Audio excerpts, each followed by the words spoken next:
The Mystery of BELICENA VILLCA. Third Book. Quest for Uncle Kurt. Chapter 4. I returned to my department, plunged in shadowy musings, fighting to overcome the dejection. Once past the initial enthusiasm, the weight of the reality was supported harshly in my spirit, and I wondered an unavoidable interrogation. How could I, drawing on my own forces, comply with the request of BELICENA VILLCA? It is true that I felt owner of an unbreakable will that would not yield easily in my determination to reach the end, that all my forces, without reservations, would be put at the disposition of the cause of the House of Tharsis. But it was true as well, I recognized humbly, that I was not gifted with the virtue of Lysis. No. Definitively I was not the hero Perseus, who according to BELICENA, had descended to the same hell to conquer the wisdom. But, not only those mythological heroes I wasn't similar. I was neither remotely approximated to any of the lords of Tharsis. They knew how to resolve any kind of situations. They had faced for millenniums to an infernal conspiracy, inconceivable for a common human mind. They resisted many attempts of extermination, and they went out gracefully from all the proofs. They overcame all the dangers, triumphed above all foes. And they achieved, because, as BELICENA VILLCA said, their hearts were harder than the diamond stone, and they possessed the certainty of the eternal spirit. And because they felt an essential hostility against the potencies of the matter, that permitted them to exhibit an indescribable strength before any enemy. They had maintained themselves outside of the history, trying to preserve the heritage of the Hyperborean wisdom of the White Atlanteans.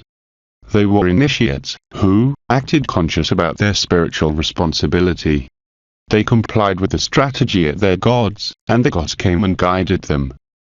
I, otherwise, was incomparably weaker. I didn't distinguish so clearly as them, between soul and spirit, although the lecture of the letter provoked me as a revelation of spiritual self, like an undeniable intuition about the truth of the spirit chained to the matter. But, by now it was just a spiritual intuition. I neither received an esoteric tradition, an inherited wisdom, and much less the possibility to be initiated in the real mystery of the spirit. I searched, however, the truth for many years, as I'll narrate later, and I even reached to discover by myself the reality of the universal synarchy, but I never thought to fight against such satanic forces, never imagined that it would be necessary to do it, indispensable, inevitable, a matter of honor. On the contrary, as the well-known tango expresses, I yielded without fight. I let that the sentimentalism soften my heart, that the decadent mores of the century impregnate me, the same in which the Occidental culture sinks slowly, without react. And I never react, because I lacked from moral reflex. I was asleep, perhaps, due to in deeply, I had fear to fight and react, to face so powerful forces. Oh God! They had converted me in a useful idiot, in a stupid pacifist. But, things would change from now on.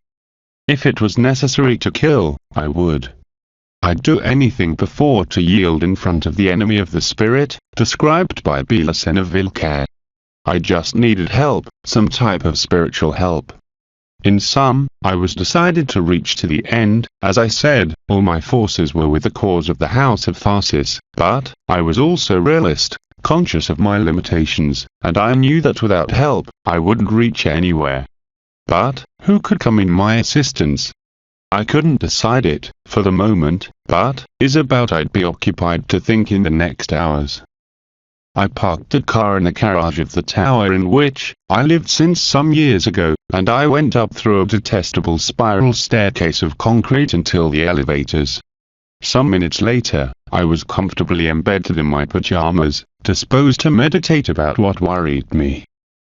3 ambients are too big for just one man. My parents repeated it endless times, it to me when I acquired it, but now the department not seemed to, due to the disordered accumulation of archaeological objects, publications and books. In reality I destined a small room for the books with shelves in the 4 walls. But, Promptly the capacity of this library was filled and the new books went gaining the other ambience as undesirable guests. The only place arranged with more or less order was the wide hall that counted with a game of elbow chairs, coffee table and reading lamp. Next to my favorite divan, the window allowed to see the slope of a small hill which feet, imposing and majestic, is the equestrian statue of the General Martin Miguel de Gumes.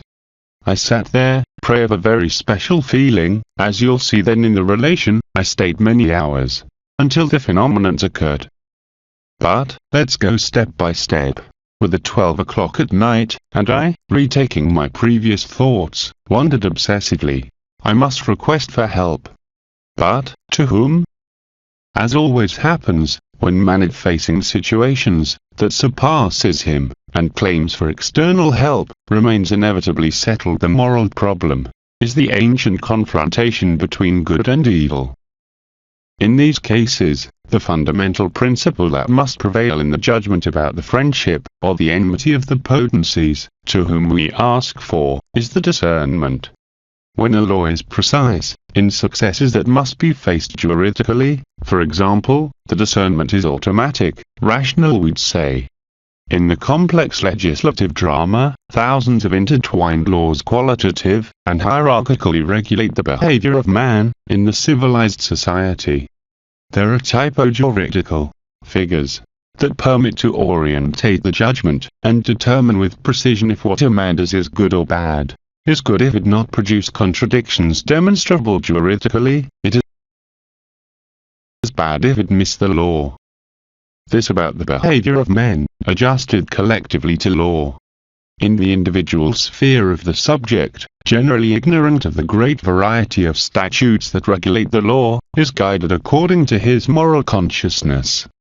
This concept alludes to the fact to be member of the human society, as for the cultural transference of generations of ancestors, as for the education, or simply imitation of the neighbor, trains man in the exercise of a kind of conditioned moral reflect that acts, finally, as an intuition, moral consciousness, or voice of the consciousness. But it wouldn't be a real intuition, but the appearance of it, and what would occur, would be that an stratum of moral experiences, assimilated by the mentioned means, or by any other and reduced to the unconscious level, would act automatically guiding the reason, in the discernment of the established oppositions and determining the logic of the reason. It is understood that, more automatically, is unchained. This psychological mechanism, more debilitated, is the will to discern. The preference, or commodity to live in dwelt settlements, or cities, talk about the predominance of these unconscious processes, and explains the fear to face original situations, or circumstances where the discernment could fail. Thence, the fallacy to believe that, the civic habitat, cultural ambit par excellence, makes the man more equilibrated. When the truth is that, the individual of the rural environments, usually possesses a moral discernment more accurate, not rational but emanated from the depths of the spirit. The serene judgment of the men, that we usually take as ignorant, could reach to surprise us. Without the crust of infinite decadent mores crystallized in all the sights of the mind, these simple people experience transcendental states of consciousness, without making much fuss, and, what is good, without realizing parapsychological classifications. To the effects of compare both behaviors, let's suppose that they have been placed. The citizen and the rural man. To choose between God and the devil, being the second the imitation of the first. With all probability, the rationalist inclination of the citizens would incapacitate him to discern between the divine essence and the appearance. Perhaps this distinction neither could be realized by the mind of the peasant, but, for this same simplicity or purity, he could presage the presence of God, have the certainty to distinguish between the truth and the lie. It could seem very difficult that, to someone could be propounded similar disjunctive, but, for me that was the issue considering the necessity to receive external help. Because, this help would be, above all things, spiritual help, and that assistance could only proceed from beyond, from a transcendental world to the matter and men. And here is where I had stopped, perplexed in the past. That other world, what God reigns it? Which is the real religion of the Spirit? Who are their representatives in the earth? Where is the door towards God, to the world of God, towards the homeland of the Spirit? For many years, I searched the truth to these questions, but, as never before now, I was before a limit situation in which the necessity to discern became incompatible with the ordinary life. Because I was sure that I could not advance more in my life without finding an answer. I had 36 years, but, at least since 15 years, that I was searching for answers. In such quest, I had transited through a sinuous path that didn't disdain the intellectual peaks of the philosophy and the science, neither the irrational abysses of the religions and sects. I remembered that, at the beginning, I had been proud to have an Occidental formation. Prepared in crude ambient of rationalist scientism, in some opportunities, I reached to trust blindly that the methodologies of the empiric investigation were the only path to obtain certain knowledge of the universe. But, the years passed by, anxieties appeared that could not be reduced by any methodology, and then I considered the possibility to explore other ways of knowledge. I traveled in such quest, 1,000 philosophic and religious tendencies. I read hundreds of books, and practiced many rites of different cults. But, always occurred the same. While the theories and dogmas, expressed in all the imaginable forms, were at least worthy of respect, but, it could not be said the same about the organizations that sustain such ideas. Unless that someone could be blinded by a fanatic faith, recently discovered behind the orders or sects, or simply of the leaders, the subaltern or untold finality, the inadmissible and intolerable entailment. I went discovering these occult finalities with indignation, obeyed to 3 modes of operandi of the synarchic forces, a military mode, a political mode, and a religious mode, not implying this classification in order of importance or apparition. The synarchic secret societies, I'll use this generic name, could behave according to 1, 2, or 3 of the mentioned modes, and to tend firmly to the fulfillment of their secret finalities. In a last instance, I started to suspect, all were reunited in a common objective, the attainment of the dominion of the planet, favor the jack of the world power, by part of the hierarchic group of men. Naturally, that I ignored in the moment, until the lecture of BELICENA VILLCA, that the receivers of the universal effort were the members of the chosen people. But, here was what I warned. The intelligence services of any type and country, military mode of the synarchic secret societies, are occupied to infiltrate in all the possible organizations, including the religious churches, or sects, when they are not directly controlled, as occurs, for example, with the Church of Saints of the Last Days, or Mormons, which is skillfully managed by the CIA, the International Marxism, the Trotskyism, the Zionism, etc. Political modes of the secret societies are behind of hundreds of innocent organizations that serve them as facade. And inside the religious modes are thousands of groups or reduced organizations controlled by the synagogue, the Protestant churches, the Islam, the Buddhism, and even the Catholic Church. And always the last objective is to create the widest possible spectrum to end with all the ideological variants, and catch all the dissidents of the great international lines. No one must remain out of the control of the synarchy, seems to be the motto that guides them. The discovery of this black reality, subjacent under the false promises of spiritual elevation and progress, took me that state of absence of an ideal, that I defined in some part of the narration. Thenceforth, I continued living more or less normal, until I got interested in the anthropology, but the reaction to the treacherous past experiences induced me to distrust systematically of the good faith of the institutions socially organized. I reached to feel spontaneous repugnance at taking contact, for first time, with some association with the declared finality. I divined it immediately.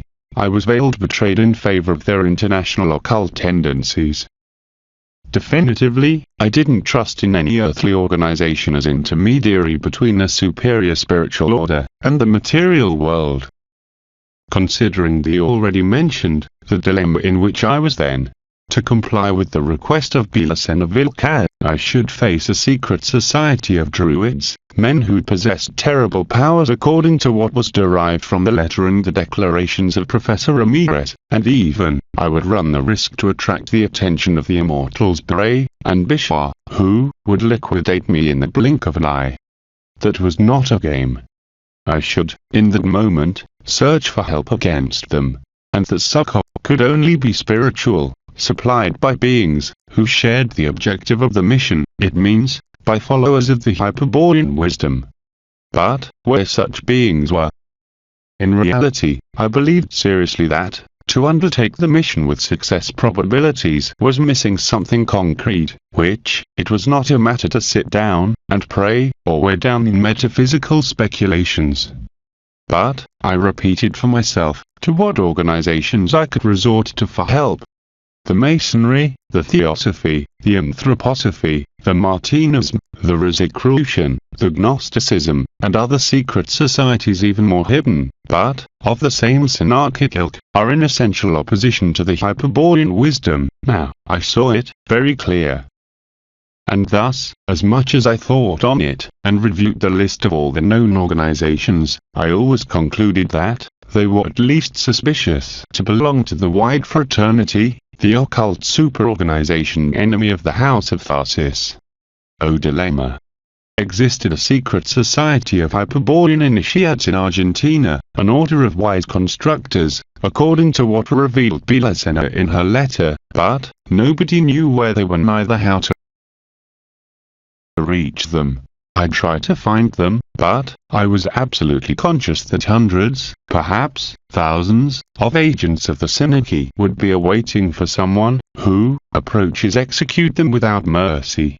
I doubted if I could undertake alone this quest, and for this reason, I examined the possibility to resort to some friend organization of the Hyperborean wisdom to ask for help.